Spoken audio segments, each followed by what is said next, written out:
வணக்கம் விருச்சிகம் ராசி அன்பர்களே, இனிய வணக்கம். உங்களுடைய வாழ்க்கையை பற்றி பேசும்போது முதலில் நினைவுக்கு வருவது எத்தனை முறை உங்களுடைய மனம் உடைந்தது என்பதுதான் நினைவுக்கு வரும். ஏன் அப்படின்னா, நீங்க யாரிடம் பழகினாலும் சரி, யாரிடம் பேசினாலும் சரி, உங்களுக்கு ஏதாவது சில காயங்கள் ஏற்படும். மனதளவிலாவது நிச்சயமா ஏதாவது ஒரு பிரச்சனைகளானது உங்களுடைய வாழ்க்கையில உருவாகும். இதுதான் உங்களுடைய வாழ்க்கையில தொடர்ந்து நடந்து கொண்டு இருக்கிறது. யாரிடம் பேசினாலும் எங்கு சென்றாலும் அதில் ஏதாவது ஒரு பிரச்சனைகள் ஏற்பட்டு உங்களுடைய மனமானது உடைந்து கொண்டே இருக்கும். சில காயங்களும் உங்களுக்கு ஏற்பட்டு கொண்டே இருக்கும். உண்மையில சொல்லணும் அப்படின்னா, உங்களுக்கு மனதை உடைத்த முறைகள் எத்தனை முறைகள் என்று யாராலையும் எண்ணிக்கை கூட வைக்க முடியாது. அந்த அளவுக்கு சில முறைகள் உங்களுடைய மனதிற்குள் சில செயல்கள் நிச்சயமாக நடந்திருக்கும். அதிலும் மிகவும் வலியான உண்மை என்ன தெரியுமா? உங்களை காயப்படுத்தியது வெளிநாட்டு நபர்கள் கிடையாது. உங்க உள்ளுக்குள்ளேயே மிகவும் நெருக்கமாக இருக்கக்கூடிய நபர்கள் தான் உங்களுடன் இருப்பது போல இருக்கும். இருந்து கொண்டே உங்களுக்கு தேவையில்லாத பிரச்சனைகளை ஏற்படுத்தி தேவையில்லாத இடங்களில் உங்களை மாட்டி விடுவார்கள். ஆனால் அவர்கள் ஒருபோதும் நான் தான் மாட்டி விட்டேன் என்று உங்களிடம் கூறவே மாட்டார்கள். கூட இருப்பது போல இருப்பாங்க. ஆனா அவங்க நல்ல பேர் வாங்கணும் அப்படின்னு உங்களை தேவையில்லாத செயல்களில் ஈடுபடுத்தி விட்டு உங்களை தேவையில்லாத ஒரு கெட்ட பெயரையும் வாங்க வைத்து விடுவார்கள். அவர்கள் வெளியில் இருக்கக்கூடிய ஆட்களாக இருக்க மாட்டார்கள். உங்களுக்கு நெருக்கமாக உங்களையே சுற்றி சுற்றி வரக்கூடிய சில மனிதர்கள் தான் இந்த மாதிரி செயல்களை உங்களுடைய வாழ்க்கையில நிச்சயமாக பண்ணுவாங்க. நீங்க நம்பியவர்கள், நீங்க உயிராக பார்த்தவர்கள், அவர்களால் தான் உங்களுடைய மனமானது அதிகமாக உடைக்கப்பட்டிருக்கும். அவர்கள் எது செய்தாலும் அது உங்களுக்கு பாதிப்பை ஏற்படுத்தக்கூடிய வகையில் நிச்சயமாக பண்ணுவாங்க. நீங்களும் எதுவும் சொல்ல முடியாம மனதளவில் நினைத்து கொண்டு அப்படியே வந்து விடுவீங்க. உங்களுடைய வாழ்க்கை சிரமங்களால் கட்டப்பட்ட ஒன்றாக இருக்கும். எவ்வளவு பிரச்சனைகளானது ஏற்படுகிறது என்று உங்களுக்கு மட்டும்தான் தெரியும். அவ்வளவு பிரச்சனைகள் உங்களுடைய வாழ்க்கையில நிச்சயமா இருக்கும். சிறிய வயதிலிருந்து தொடங்கி நீங்க சந்தித்த ஒவ்வொரு அனுபவமும் உங்களை ஒரு வலுவான ஒரு மனிதராக மாற்றி இருக்கும். ஏன் அப்படின்னா, அவ்வளவு வழிகள் உள்ளத்துல பயந்து கொண்டே இருக்கிறது. யார் எப்படி நம்ம யாரிடம் பார்க்க பழகணும், யாரெல்லாம் நம்ம சிறு வயதுல இருந்து பார்த்துருக்கோம், யாரெல்லாம் நமக்கு உண்மையா இருந்தாங்க, யாரெல்லாம் உண்மையா இல்லை, எவ்வளவு கஷ்டத்தை நம்ம அனுபவித்திருக்கோம், கஷ்டமான சூழ்நிலைகளில் யாரெல்லாம் கூட இருந்து நமக்கு உதவிகரமாக நம்மளை நல்ல ஒரு நிலைமைக்கு போகணும்னு நினைத்து நமக்கு அட்வைஸ் பண்ணாங்க, யாரெல்லாம் நம்ம கெடுக்கணும்னு நினைத்தாங்க அப்படிங்கிறதெல்லாம் உங்களுக்கு இந்த மாதிரி ஒரு நேரத்தில் நிச்சயமாக ஞாபகங்களுக்கு வரும். ஏதாவது ஒரு பிரச்சனைகள் ஏற்பட்டு யாரும் உங்களுடன் இல்லாத போதுதான் இந்த மாதிரி யோசனைகள் உங்களுடைய மனதிற்கு தோன்ற ஆரம்பிக்கும். சின்ன வயதுல இருந்து உங்களுக்கு கிடைத்தது கஷ்டங்களும் கடினமான வாழ்க்கையும் மட்டும்தான். இதனால நிறைய அனுபவங்கள் உங்களுக்கு கிடைத்திருக்கும். இதனால சிறு வயதிலேயே உங்களுக்கு நிறைய வலுவான அனுபவங்கள் கிடைத்ததால் வலுவான ஒரு மனிதராகவும் நீங்கள் வாழ்ந்திருப்பீங்க. இப்போதைக்கும் அப்படிதான் நீங்கள் வாழ்ந்து கொண்டும் இருப்பீர்கள்.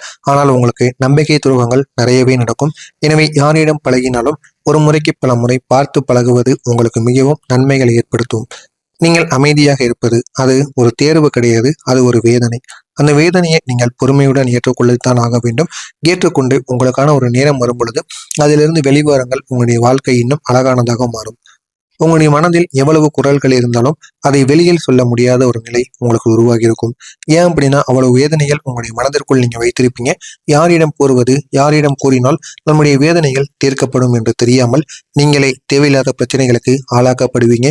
இதுதான் உங்களுடைய வாழ்க்கையில தொடர்ந்து உங்களுக்கு ஏற்பட்டு கொண்டே இருக்கும். நான் சொன்னால் யாராவது புரிந்து கொள்வார்களோ என்ற ஒரு கேள்வி உங்களுடைய மனதிற்குள் நிச்சயமாக மௌனமாக கேட்டுக்கொண்டே இருக்கும்.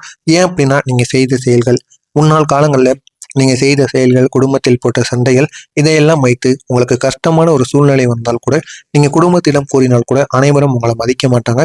நீங்க சொல்வதை காது கொடுத்து கேட்க மாட்டாங்க. அந்த அளவுக்கு உங்களுடைய குடும்பம் உங்கள் மீது மதிப்பும் மரியாதையும் இல்லாமல் வாழ்ந்து கொண்டு இருப்பாங்க. ஆமாவா இல்லையா அப்படிங்கிறதையும் நீங்க கமாண்ட் வாயிலாக நிச்சயமா கூறியே ஆகணும். நீங்கள் அனுபவித்த தனிமை அது மிகவும் ஆழமானதாக இருக்கும். ஏன் தெரியுமா? உங்களிடம் யாரும் சேர மாட்டாங்க. ஆனா உங்கள்கிட்ட இருக்கக்கூடிய பொருளை அவங்களுக்கு வேணும் அப்படின்னா உங்களை அனுசரித்து வருவாங்க. அனுசரித்து வந்து உங்களிடம் இருக்கக்கூடிய பொருள் அவங்களுக்கு தேவை, அந்த ஒரு தேவை முடிந்தவுடன் அவங்க உங்களை கழட்டி விட்டு போயிடுவாங்க. இதுதான் உங்களுடைய வாழ்க்கையில நடக்கும். நீங்க நல்லா யோசித்து பாருங்க. இதுக்கப்புறம் பழையனா கூட நீங்க நல்லா பாருங்க. அவங்களுடைய தேவைக்கு உங்களை யூஸ் பண்ணிக்கிடுவாங்களே தவிர உங்களுடைய தேவைக்கோ உங்களுடைய வேலைகளுக்கோ அவங்க ஒருபோதும் வர மாட்டாங்க. அப்படி நீங்க கூப்பிட்டாலும் அந்த வேலை இருக்கு, இந்த வேலை இருக்கு அப்படின்னு சொல்லிட்டு உங்களை அவங்க அப்படியே பாதியிலே விட்டுட்டு போயிடுவாங்க. இதுதான் உங்களுடைய வாழ்க்கையில தொடர்ந்து நடந்து கொண்டே இருக்கும். உங்களுடைய உணர்வுகளை யாரும் முழுமையா புரிந்து கொள்ளாமல் இருப்பாங்க. இது உங்களுடைய வாழ்க்கையில மிகப்பெரிய ஒரு தனிமையை அதிகரித்து கொண்டே இருக்கும். உங்களுடைய வாழ்க்கை துணை கூட உங்களுடைய உணர்வுகளை புரிந்து கொள்ள மாட்டாங்க. யாரிடம் போய் நான் மனசு விட்டு பேச முடியும் அப்படிங்கிற ஒரு எண்ணம் உங்களுக்குள்ள நிச்சயமா தோன்ற ஆரம்பிக்கும். நீங்க ஏன் இவ்வளவு பொறுமை காட்டுறீங்க தெரியுமா? இது உங்களுடைய உள்ளத்துல இருக்கக்கூடிய வலிமை. நீங்க பட்ட அவமானங்கள் பட்ட அடிகள் அந்த அளவுக்கு பெரிய ஒரு பாதிப்பை கொடுத்திருக்கும். இதனால நம்ம யார் மீதும் கோபப்படக்கூடாது, சம்மந்தம் இல்லாம கோபப்படக்கூடாது. கோபம் வந்துச்சு அப்படின்னா எதுக்கு இருக்கிறவங்க ஆளாகவே இருக்கக்கூடாது அப்படின்னு நினைக்கக்கூடிய ஒரு மனிதர்களாக இருப்பீங்க. அதனால நீங்க ரொம்பவும் பொறுமை காத்து கொண்டு இருப்பீங்க. ஆனா உங்களுடைய பொறுமைகளையும் சிலர் சோதித்து கொண்டுதான் இருப்பார்கள். இருந்தாலும் உங்களுடைய பொறுமையை நீங்கள் ஒருபோதும் சோதிக்க விடமாட்டீர்கள். யார் என்ன சொன்னாலும் சரி என்று கேட்டு நடந்து கொண்டு இருப்பீங்க. நீங்க எதையும் உடனே விட்டுவிட மாட்டீங்க. அது மனிதர்களாக இருந்தாலும் சரி, தொழிலாக இருந்தாலும் சரி, மனிதர்களாக இருந்தாலும் சரி, தொழிலாக இருந்தாலும் சரி, சில பிரச்சனைகளாக இருந்தாலும் சரி, யாரையும் பாதியிலையும் விட்டு வர மாட்டீங்க. எதுலையாவது ஒண்ணு இறங்கிட்டீங்க அப்படின்னா அதனால எவ்வளவு பெரிய பிரச்சனைகள் வந்தாலும் அதையும் நீங்க அப்படியே விட்டுட்டு வர மாட்டீங்க. அது முடிந்த வரைக்கும் எந்த அளவுக்கு நம்மளை கூட்டு போகும் அப்படிங்கிறத உணர்ந்து நீங்களும் முடிந்த அளவுக்கு முட்டி மோதி பார்ப்பீங்க. இதுதான் உங்களுடைய வாழ்க்கையில தொடர்ந்து நடந்து கொண்டிருக்கக்கூடிய ஒரு வேலையாக இருக்கும். உறவுகளையும் நம்பிக்கையையும் கடைசி வரை பிடித்துக் கொள்வீர்கள். அந்த அளவுக்கு நல்ல ஒரு நேரத்தை உங்களுக்கு நிச்சயமாக தேடி கொடுக்கும். ஆனால் அதே ஒரு பொறுமை பலமுறை உங்களுக்கு காயங்களை மட்டும்தான் கொடுத்து கொண்டிருக்கும். அந்த ஒரு பொறுமையால் நீங்களே உங்களுடைய பொறுமையை சோதிச்சு பார்த்துருப்பீங்க. ஏன் அப்படின்னா நம்ம பொறுமையா இருக்கோம், இருந்தாலும் நமக்கு வெற்றி கிடைக்க மாட்டேங்கி, நமக்கு தோல்விகள் மட்டும்தான் கிடைக்கிறது அப்படிங்கிற ஒரு மனப்பான்மை உங்களுக்குள்ள நிச்சயமா தோன்ற ஆரம்பிக்கும். இதுதான் உங்களுடைய வாழ்க்கையில நடந்து கொண்டிருக்கும். நீங்க மறைத்து வைத்திருக்கக்கூடிய உண்மை என்ன தெரியுமா? நீங்க மிகவும் உணர்ச்சி வசப்படக்கூடிய ஒரு நபர்கள். ஆனால் அதை வெளியே காட்டாம இருக்கணும்னு நீங்க நினைப்பீங்க. நான் பலமானவன் என்று காட்டிக்கொள்வீங்க. ஆனா நீங்க உண்மையில் உணர்ச்சி வசப்படக்கூடிய ஒரு நபர்களாக இருப்பீர்கள். நீங்க யாருக்காக இவ்வளவு தியாகம் செஞ்சீங்க? குடும்பத்துக்காக, நெருங்கிய நண்பருக்காக. சிலர் உங்களை விட்டு சென்றாலும் கூட அவங்களுக்காக நீங்க நல்லதை மட்டும்தான் நினைத்து கொண்டிருப்பீங்க. அந்த அளவுக்கு ஒரு கெட்டிக்காரத்தனமான ஒரு நல்ல ஒரு மனிதர்களாக எப்பொழுதுமே இருப்பீங்க. நான் இதுவரை கூறியது ஆமாவா இல்லையா அப்படிங்கிறத கமெண்ட் வழியாக நிச்சயமாக கூறுங்கள். நானும் பார்த்து தெரிந்து கொள்கிறேன். இப்படிப்பட்ட உங்களுடைய வாழ்க்கையில வரக்கூடிய இந்த ஒரு நாளுக்கு பிறகு ஒரு பெரிய ஒரு மாற்றம் நிச்சயமா உங்களுடைய வாழ்க்கையில நடந்தே தீரும். இதற்கெல்லாம் ஒரு முடிவு வந்துவிட்டது. இதுவரை நான் கூறினேன் அல்லவா, அந்த எல்லா விதமான பிரச்சனைகளுக்கும் ஒரு முடிவானது வந்துவிட்டது. அந்த ஒரு முடிவின் மூலம் உங்களுடைய வாழ்க்கை இன்னும் அழகானதாக மாறும். இந்த ஒரு நாள் உங்களுடைய வாழ்க்கையின் பணமும் சந்தோஷமும் வந்து சேரக்கூடிய ஒரு காலமாக இருக்கும். அது அனைத்தும் உங்களுக்கு ஆரம்பமாகக்கூடிய ஒரு நேரமாகவும் இருக்கும். நீங்கள் எவ்வளவு நாள் காத்திருந்த கனவுகள் அது இப்போது நிஜமாகக்கூடிய ஒரு நேரம். இந்த ஒரு நாள் மிகவும் அருகில் தான் இருக்கிறது. எனவே இந்த ஒரு நேரத்தை நீங்க பயன்படுத்திக் கொள்ளுங்கள். உங்களுடைய வாழ்க்கை இன்னும் அழகானதாக மாறும். நீங்கள் இதுவரை இழந்தது அது பணம், உறவுகள், வாய்ப்புகள் எதுவாக இருந்தாலும் அவை அனைத்தும் வேறு வடிவத்தில் உங்களிடம் திரும்பி வந்து சேர்ந்துவிடும். இதுவரை நீங்க தொலைத்தது எதுவாக வேண்டுமானாலும் இருக்கட்டும், பணமா இருக்கட்டும், உறவா இருக்கட்டும், வாய்ப்புகளாக இருக்கட்டும், எதுவாக இருந்தாலும் மீண்டும் உங்களை தேடி வந்துவிடும். அந்த அளவுக்கு நல்ல ஒரு மாற்றம் உங்களுடைய வாழ்க்கையில நிச்சயமாக நடக்கும்.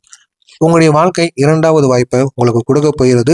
அந்த ஒரு வாய்ப்பை நீங்க பயன்படுத்திக்கோங்க. அது உங்களுடைய வாழ்க்கையில நல்ல ஒரு முன்னேற்றத்தை நிச்சயமா கொடுக்கும். இந்த ஒரு வாய்ப்பு சாதாரணமான ஒரு வாய்ப்பாக இருக்காது.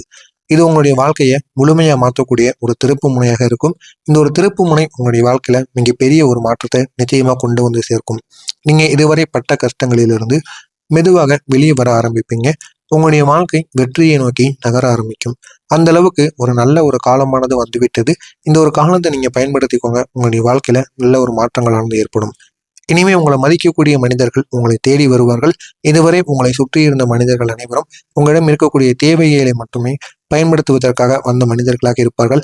ஆனால் இனிமேல் உங்களை சுற்றி வரக்கூடிய மனிதர்கள் உங்களை மதித்து நீங்களும் ஒரு ஆள்தான் என்பதை நிரூபிக்கக்கூடிய ஒரு மனிதர்களாக நிச்சயமாக இருப்பார்கள். அவர்களை உங்களிடம் வைக்கும் பொழுது நீங்க யார் என்பதை இந்த உலகிற்கு நிச்சயமாக எடுத்து காட்டுவார்கள். எனவே முடிந்த அளவுக்கு அவர்களையும் உங்களுடன் வைத்துக் கொள்ளுங்கள். உங்களுடைய வாழ்க்கை இன்னும் அழகானதாக மாறும். உங்களை உண்மையா புரிந்து கொள்ளக்கூடிய நபர்கள் உங்களுடைய வாழ்க்கையில நுழைந்து உங்களுடைய வாழ்க்கையை அவங்க முழுமையா மாற்றுவாங்க. நீங்க காத்திருந்த ஒரு நல்ல ஒரு செய்தி அது திடீரென உங்களுடைய வாழ்க்கையில வந்து உங்களை ஆச்சரியப்படுத்தக்கூடிய வகையில் நிச்சயமாக நடக்கும். இதுவும் உங்களுடைய வாழ்க்கையில் நடந்து உங்களுடைய வாழ்க்கையை எங்கேயோ கொண்டு செல்லும். வெற்றியை நோக்கி உங்களுடைய பயணமானது தொடங்கும். அந்த பயணத்தின் மூலம் நல்ல மாற்றங்கள் உங்களுடைய வாழ்க்கையில நடக்கும். நீங்க கீழே இருந்து மேல வரப்போறீங்க. எப்பொழுதுமே யாரெல்லாம் கீழ் நோக்கி சென்று மேல் நோக்கி வராங்களோ அவங்களுடைய வாழ்க்கை தான் ஒரு முன்னேற்றத்தை நோக்கி செல்லும். மேலே இருந்து கொண்டே நீங்க இருந்தீங்க அப்படின்னா உங்களுக்கு எந்த விதமான அனுபவங்களும் இருக்காது. இப்ப நீங்க கீழே இருந்து மேலே செல்லும் பொழுது நிறைய அனுபவங்கள் உங்களுக்கு கிடைக்கும். அதனால உங்களுடைய தொழிலையோ உங்களுடைய வேலையவோ நீங்க உறுதியாக உங்களால நிச்சயமாக பார்த்து கொள்ள முடியும்.